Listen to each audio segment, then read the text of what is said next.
Hi, Colin. Nice to see you. Thanks, Colin. Spring's in the air. All right, welcome everybody. So exciting to see all of your smiling faces, and believe it or not, I see smiling faces, as well as smiling eyes. So happy you can all be here. It's a very exciting day for us. We're celebrating our inaugural President's Leadership Academy and our first class. Big round of applause. Who have done an amazing, amazing job in moving the Leadership Academy forward with the guidance and the support of our president, Dr. Joyner. Very excited to call him my leader, a person that shares so much optimism in times of,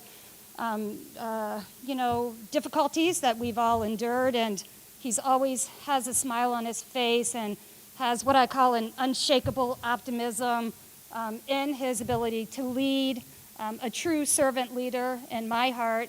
Again, I'm excited that you all had the ability to start this academy with his leadership. So thank you, President Joyner. Yes, thank you. And all of the hard work that our first class has done, and big thanks to Laura and to Tracy and to Price, who is not available here. This has been years in the making, and it has come to fruition, and it could not have been done without each and every one of you. So great job. So proud of you all. So excited for you. And even more excited to welcome our new class. So welcome to our 2022 President's Leadership Academy. Big round of applause for you. You took the initiative, you stepped outside of the box, you filled in your application, and you are sitting right here as the future leaders for Flagler College, not only Flagler College, but for our community and for our future leaders when you leave Flagler College. So we are excited that you are the visionaries to create the future that you want to see, and it begins right here in this room, on this campus, in this community. So thank you so much. And with that being said, your mentors, your mentees, are going to guide you through the ceremony, and I'm going to begin by introducing Alana. So if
out in France, so. Thank you. Muy sencillo. Better yet? All right, William. Helen, you have another? Will?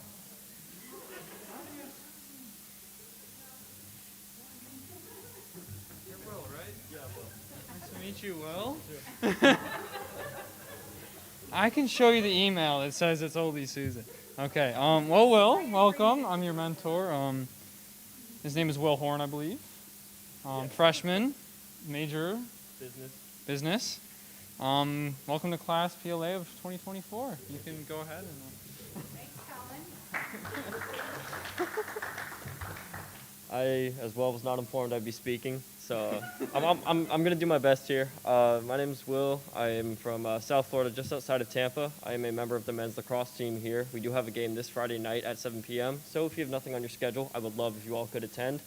I am a business major with a law minor in hopes of becoming a lawyer. Not sure what type yet, but that's the goal.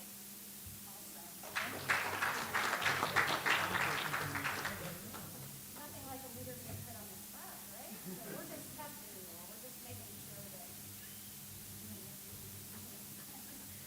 Okay, let's go to Hunter.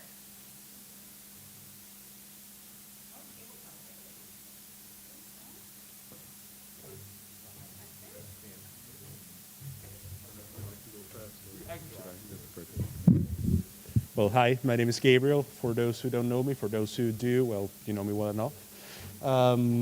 Here's one of my mentees. This is Hunter, Naken. He's obviously a freshman. And the time we'd spent together, only once the past week, but it's been wonderful so far. He's a history major, I believe, right? And definitely very passionate about it. And it's one of the topics that we spend the most time talking about. So it was definitely interesting to see so many points of view put together, and definitely to enjoy a conversation with someone who's certainly going to be a leader in the future. So please, Hunter, if you would. As Gabriel said, my name's Hunter. I'm from Winter Garden, Florida, and yeah, you pretty much summed it up. I'm a history major with a minor in law, and I hope to be a lawyer one day. So, yeah.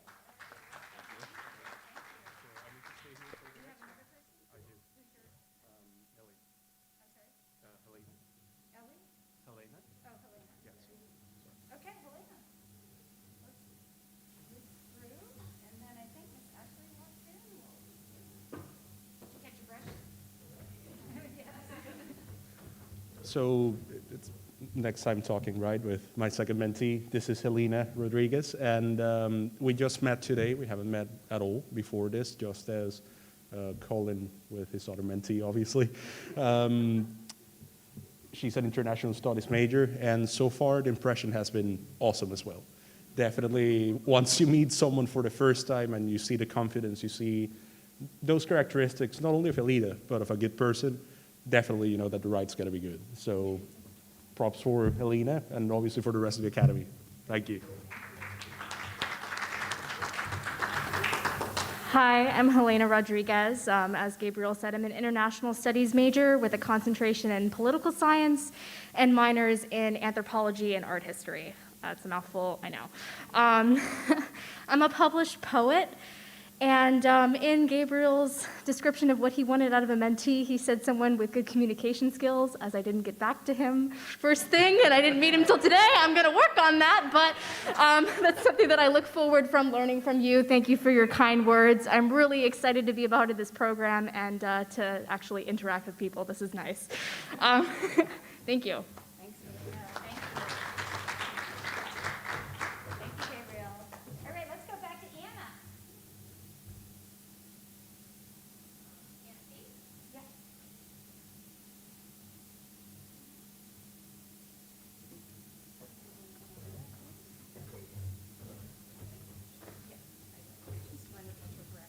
Okay.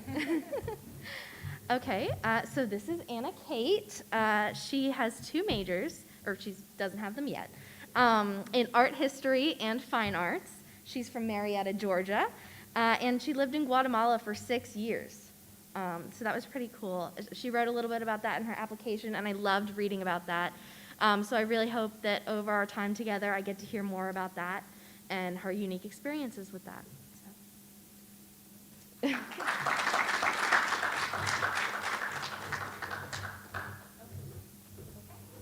Great. So we're moving on. Let's go to Isabella.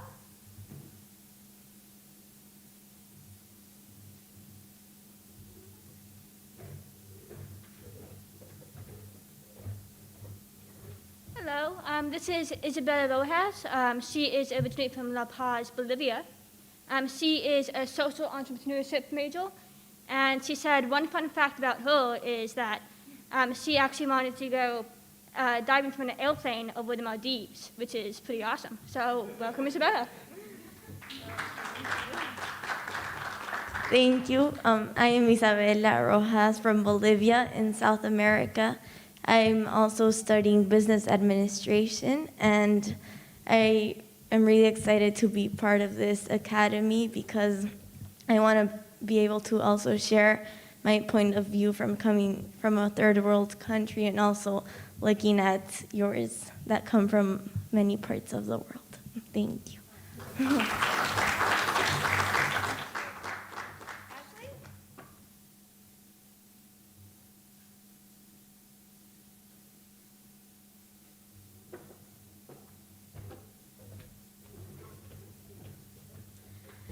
So, I did receive the email.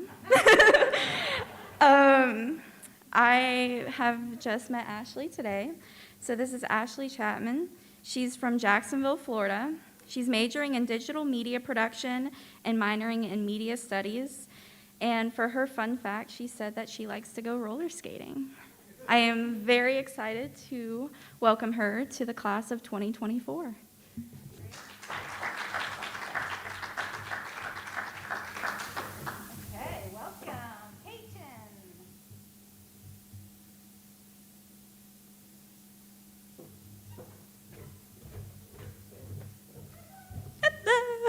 I'm Presley, and Peyton is actually online in Chicago right now, so I'll just welcome her virtually. So hello, Peyton.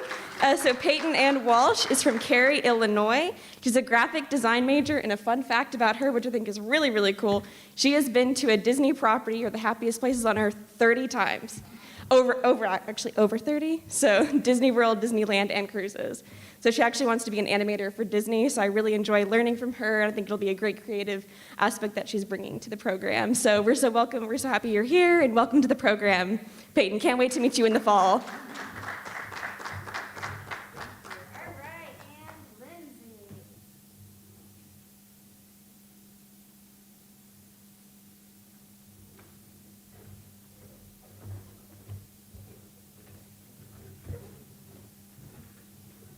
So this is Miss Lindsay Joelle Wood. She is pursuing a major in international business and a minor in finance, which is the closest thing I could get to a math major like me. So I took it. I made the choices, so I got to pick. She's from Pleasant Valley, New York, and she loves being outdoors. So let's welcome her to the PLA class of 2024.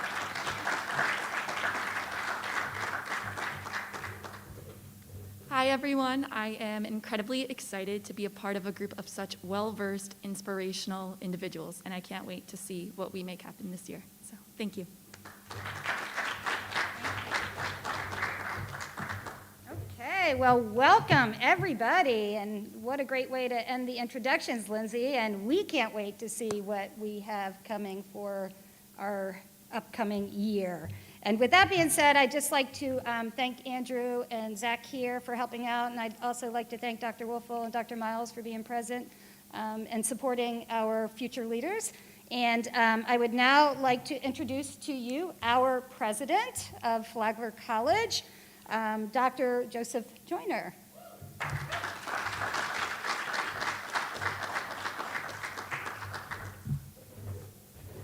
Thank you all, and congratulations, congratulations on our new inductees, and of course to those who are existing members of the President's Leadership Academy. Before I get going, I just want to say a special thank you to Professor Upchurch, Professor Hollandchuk, and Assistant to the President Stevenson DeMoss, who actually have done all the hard work to get the President's Leadership Academy off the board, and I'm very, very grateful. I know it means a lot to all three of you, but it means a ton to me. But leadership has been my life. I'm going to talk about it a little bit here, and as I retire, I begin to reflect on things that I think are important and that I want to share.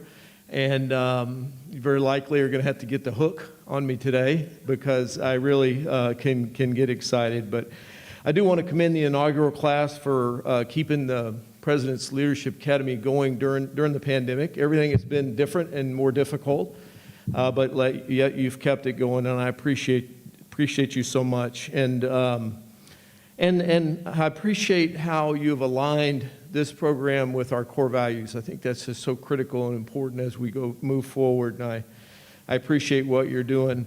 They asked me to talk about thoughtful stewardship, which is one of our core values, and I'm not going to do that. Actually, I am, a little bit. You know, when you think about thoughtful stewardship, you think about stewardship as sort of conducting, managing, running, leading, and more importantly, something being responsible for and having careful care of something you're in charge of. But at Flagler, we sort of expand that definition of thoughtful leadership to being good stewards of each other, caring for each other, and that really came true during the pandemic. And so that's when leadership really matters, when difficult times happen. And so we really did demonstrate that. You demonstrated that as students, and our faculty and staff did as well. And so really the thoughtful stewardship, is really the essence of leadership. That's where you are. When I think about stewardship, for me personally, and I'll just get personal with you, I'm here because I believe God put me here for a reason. And so I am a steward of this institution for the time that I'm here. And so for me, being a steward is to hold something in trust. And so for me, it's very personal, and it really does become the essence of leadership when you talk about being a steward. And so all of you are leaders. Everyone is actually a leader. Whether you're in your inaugural class or not, you're going to learn a lot about leadership skills, strategy, and et cetera. But we're all leaders, and in a way, and in a very big way. And I think we have to embrace that understanding. But what I wanted to share with you is in our leadership, in our cabinet, which we meet every Friday with vice presidents, every Monday, usually for a long time, just to plan, especially during COVID and budget and that type of thing. But we always start with a reflection, of course, which usually ends up being the best part of the meeting. And I think it's important that to put things in perspective, that you always start with a reflection. So I have to give credit to Art Vandenhouten, who read this poem, where's our poet, our published poet? Hopefully you enjoy this. I am not one who always gets poetry. I didn't have the benefit of having Professor Wolfel when I was in college, and so I don't always, sometimes I say, why did you write that there, or why did you put that there? I don't understand it. But he read a poem that just hit me right between the eyes, and it's from a book by an Irish poet named John O'Donoghue. And the name of the book is Bless This Space Between Us, and it's really a sort of a book of blessings. And so this is out of a chapter called Callings, and this is a calling to leadership. And these are the things that he hoped. And then I'm going to read it through, and then I'm going to come back and unpack a little bit of it for you, because this is my almost 45th year in education, 37 of them in leadership positions. And so not that I don't know everything, but I've experienced and made enough mistakes in my life to know what's important and what really resonates as a leader. And so these things sort of hit me between the eyes. But John O'Donoghue, for a leader, may you have the grace and wisdom to act kindly, learning to distinguish between what is personal and what is not. May you be hospitable to criticism. May you never put yourself at the center of things. May you act not from arrogance, but out of service. May you work on yourself, building up and refining the ways of your mind. May those who work for you know you see and respect them. May you learn to cultivate the art of presence in order to engage with those who meet you. When someone fails or disappoints you, may the graciousness with which you engage be their stairway to renewal and refinement. May you treasure the gifts of the mind through reading and creative thinking so that you continue as a servant of the frontier, where the new will draw its enrichment from the old, and you never become a functionary. May you know the wisdom of deep listening, the healing of wholesome words, the encouragement of the appreciative gaze, the decorum of held dignity, the springtime edge of the bleak question. May you have a mind that loves frontiers so that you can evoke the bright fields that lie beyond the view of the regular eye. May you have good friends to mirror your blind spots, and may leadership for you be a true adventure of growth. So when I think about it, there's a whole lot in there. And when I read it and look through it, some things come to mind. I talked about servant leadership with this group the first time. It's just kind of a belief system that I have that shares certain characteristics such as listening and empathy and conceptualization and lots of different characteristics that exemplify what a servant leader is. But this is even more inclusive of that because there's just a whole lot to say in here about you and future leaders. So I want to unpack just a little bit of it and just make some comments. May you have the grace and wisdom to act kindly, learning to distinguish what is personal and what is not. When you become a leader, you will be criticized. And if you take everything personally, you will eat yourself alive.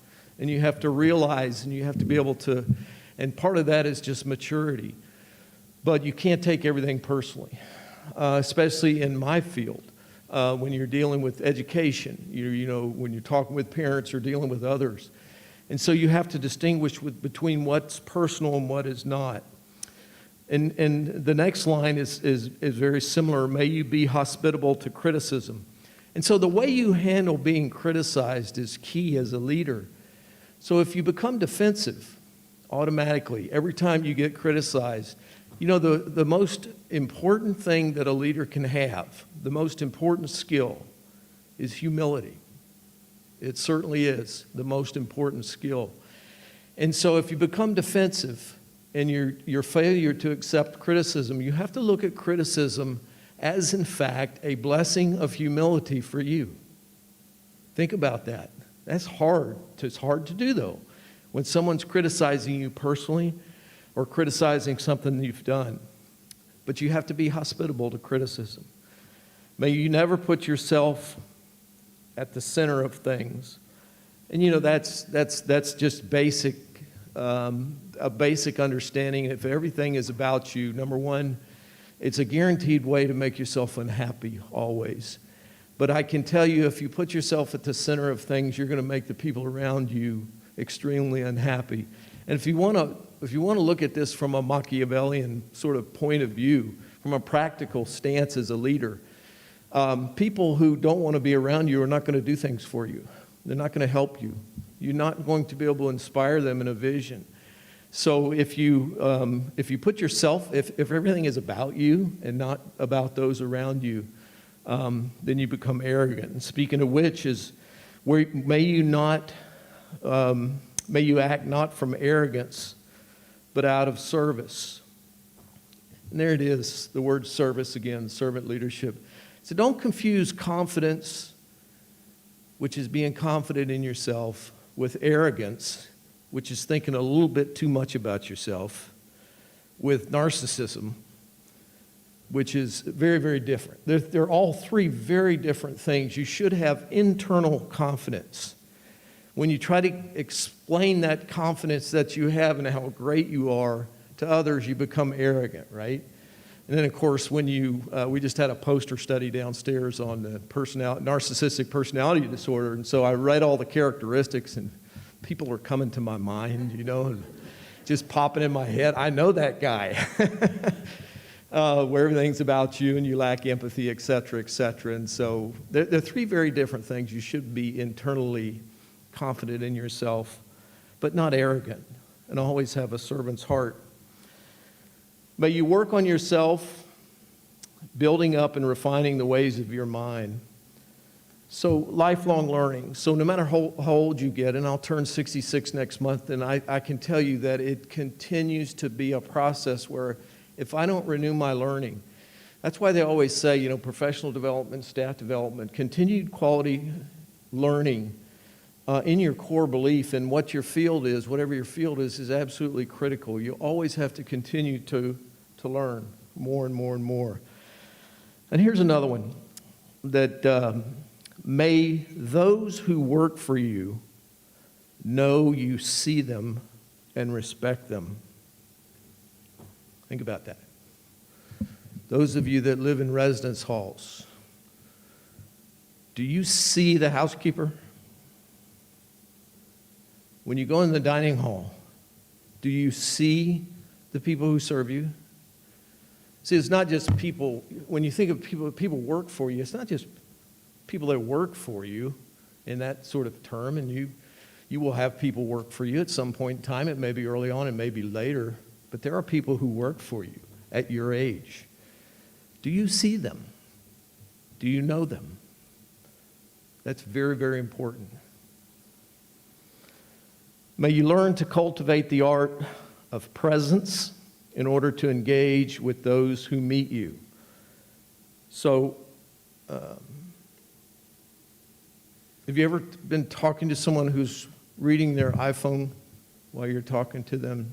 Never, right? Nobody's ever happened to that. You ever been talking to someone who's looking over their shoulder?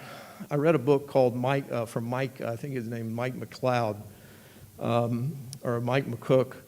And the title of the book was Practicing the Presence of People. And it just taught you how to really be present with someone. And it's not just about those skills, look somebody in the eye, et cetera, et cetera. It's about really being in the being with someone else when you're talking to them. It's about really being present in the moment when you're working with someone. It's very important. When someone fails or disappoints you, may the graciousness with which you engage be their stairway to renewal and refinement. That's another one. When you become a boss or you become a leader, you're going to get your way. In servant leadership, you talk about being persuasive versus coercive. So coercive is where you just sort of make people do what you want, and there's different ways to do that as well. You can threaten them, you can scream at them, but people are going to make mistakes. And so the verse, I think, is beautiful because it says, may you have the graciousness with which to allow them to have a stairway. You have to correct people when you're a leader. You have to do that. But do you have the graciousness to help them through that, to make it their stairway to their next step? Or do you crush their spirit? There's two different ways. And again, I'll go back to sort of the practical aspect of leadership. If you break someone's spirit, are they going to be ready to work for you, run through a brick wall for you? Are they going to embrace your vision? No. They're going to do it out of fear. You get your way either way, but one is going to work and last, the other is not. May you treasure the gifts of the mind through reading and creative thinking so that you continue as a servant of the frontier where the new will draw its enrichment from the old and you never become a functionary. So there's a couple of things in there. One really has to do with foresight, where you look at from the old and look into the new, and you look ahead. And again, another servant leadership skill, where you try to anticipate the impact of your decisions, not necessarily on the bottom line, but on the people also as well as the bottom line. But when you continue to treasure the gifts of the mind through creative thinking, in your job, it helps you to become creative and be a strategic thinker and think creatively into the future. Those things are very, very important as you move forward in leadership. May you know the wisdom. This whole stance right here just kind of blows me away, because think about where we've been in the last year. Think about the elections. Think about the racial unrest. Think about the life you've lived the last 13 months, and listen to this. May you know the wisdom of deep listening, the healing of wholesome words, the encouragement of the appreciative gaze, the decorum of held dignity, and the springtime edge of the bleak question. The healing of wholesome words. Have we had that? What do we do to each other? What have we done to each other? What do we say to each other? How do we look at? Do we really appreciate each other? Do we really care about each other? The encouragement of the appreciative gaze, the decorum of held dignity. You know, that's an important leadership skill. Mayor Upchurch is terrific at that because he has a job similar to mine, and that you're getting blasted all the time, either in writing or face to face. And your ability to maintain and hold your dignity throughout that, I think, is important as a leadership skill. So I'm finishing up, so you don't have to get the hook. May you have a mind that loves frontiers so that you can evoke the bright fields that lie beyond the view of the regular eye. And so I love frontiers, and so I'm weird because I love strategic planning. I love being able to vision into the future. And so I love looking at what Flagler can become. And so where some people hate the tedious aspect of strategic planning, I absolutely love it because it allows me to look into the future about what we can truly become as a college. And I think that's so important for a leader. May you have good friends to mirror your blind spots. You know, one of the most dangerous things that a leader can have is people around them that just flatter them. If you just surround yourself with flatterers, you're on your way out. That's a death knell. So it's always good to have good friends that can help, can mirror your blind spots. And then finally, may leadership be for you a true adventure of growth. For me, it has been. It's been an incredible blessing. And so as you start this journey, I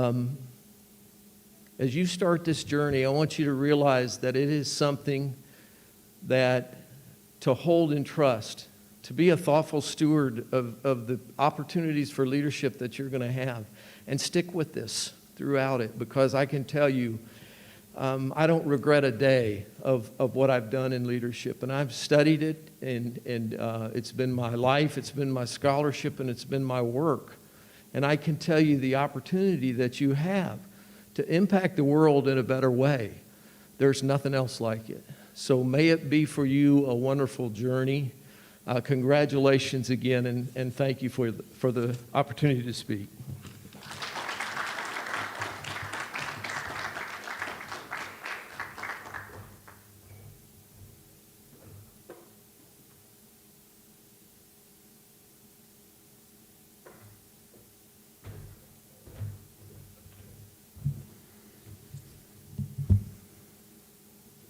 Good afternoon. I'm Tracy Upchurch, and henceforth I'm Tracy to you. I don't do that to be hip or cool or an art professor, but rather because we're all in this together.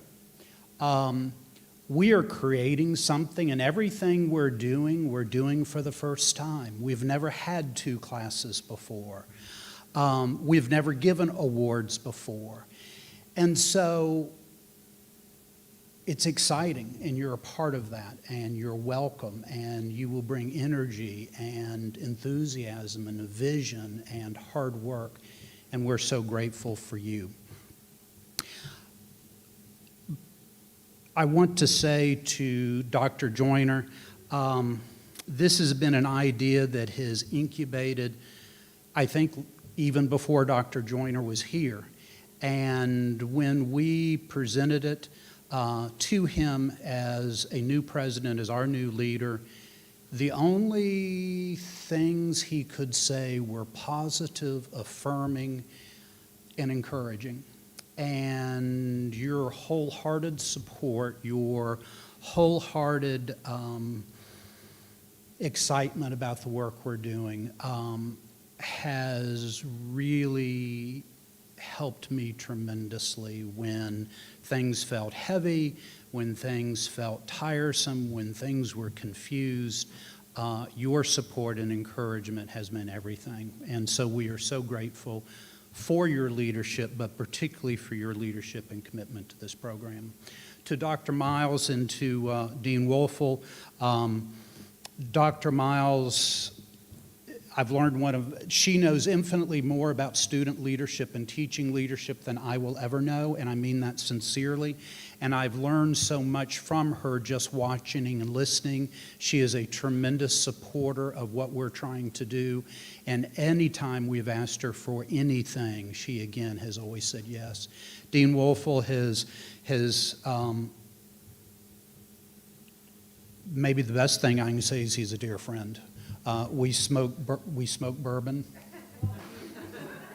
We drink bourbon and we smoke cigars. It's a lot better that way. And we think big thoughts. He's a lot smarter than I will ever be. Laura and I had the opportunity to plan Dr. Joyner's inauguration, one of the most exciting things I've done at Flagler. She is simply terrific, and I'm so grateful for your continued support, your help.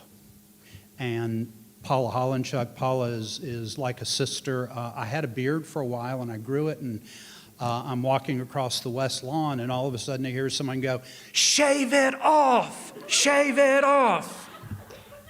It was Paula. But between the three of us, we have found a wonderful balance in the work we do, and again, it has just been so important for the success that we've had. We have two awards that we want to present, and I really have to thank our Vice President, Christy Myers. When I spoke to her, I had a different idea. This was her idea, and it was a heck of a lot better than my idea. And her support and encouragement of what we're about to do has been really, really important. We have two awards that we want to present.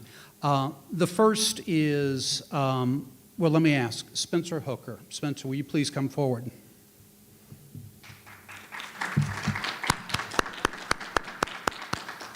And Dr. Jordan, I'd like you to come forward as well, if you would. He doesn't know about this either, so please come forward.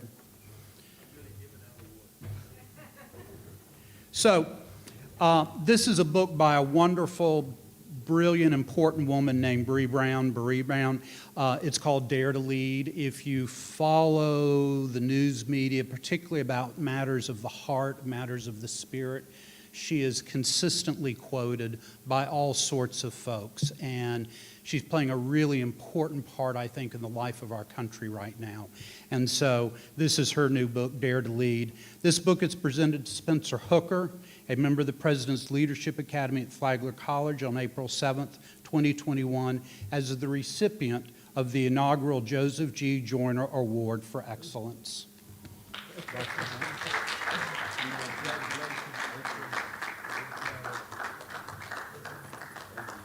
So in addition to a book, Spencer also gets $1,000 that will go to his account that he can use for an internship, for books, for tuition, however he chooses to do that.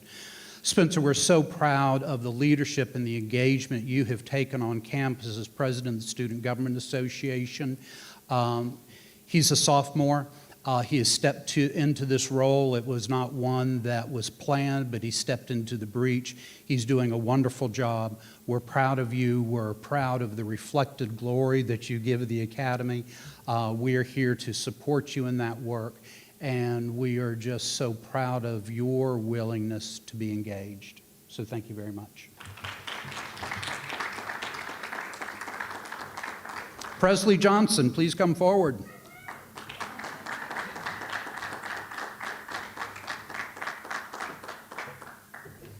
This book is presented to Presley Johnson on April 7th, 2021, for her devoted service to the President's Leadership Academy at Flagler College.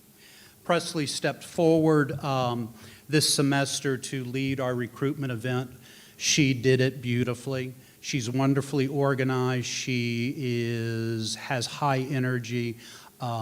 She has a sophistication and a maturity that belies her years, and she did a beautiful job leading the recruitment effort. And as we go forward, next year we will probably not be on the stage. This is your organization. We're here to give it birth. But Presley has led the way in taking a leadership role inside of the Academy, and we're very, very grateful. And likewise, you have a $1,000 scholarship as well. Thank you so much.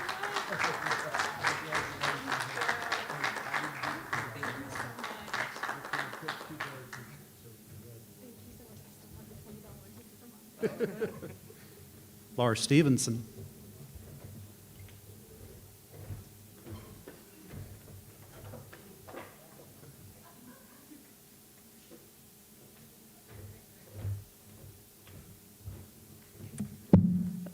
I just want to offer my congratulations to our newly inducted members. Congratulations, class of 2024. You're part of the President's Leadership Academy. And I do also want to thank our class of 2023. If it were not for you all, I don't know if we would be here today. Your commitment to the Academy, your push and your drive to keep us going is definitely appreciated. And I just want to thank you all. Congratulations, Spencer and Presley. And I look forward to seeing all the great things that the Academy does in the coming years. I do want to thank Dr. Joyner for spending time with us today and offering such thoughtful remarks. And I think I can speak for the entire President's Leadership Academy in saying how much your leadership has meant to all of us, how grateful we are for the wisdom that you have shared with us, and how much we are going to miss you. But we wish you all the best in your retirement, and you and Susan deserve to ride off into the sunset and spend time with each other. To the supporters of the Academy, Dr. Miles, Dr. Wolfel, there are others who could not be with us today, Christy Myers, Deborah Thompson, Dr. Vandenhouten. The success of the Academy and the opportunities that are provided to our students depend on your willing support and collaboration. So we greatly appreciate your commitment to the Academy. And that concludes today's ceremony.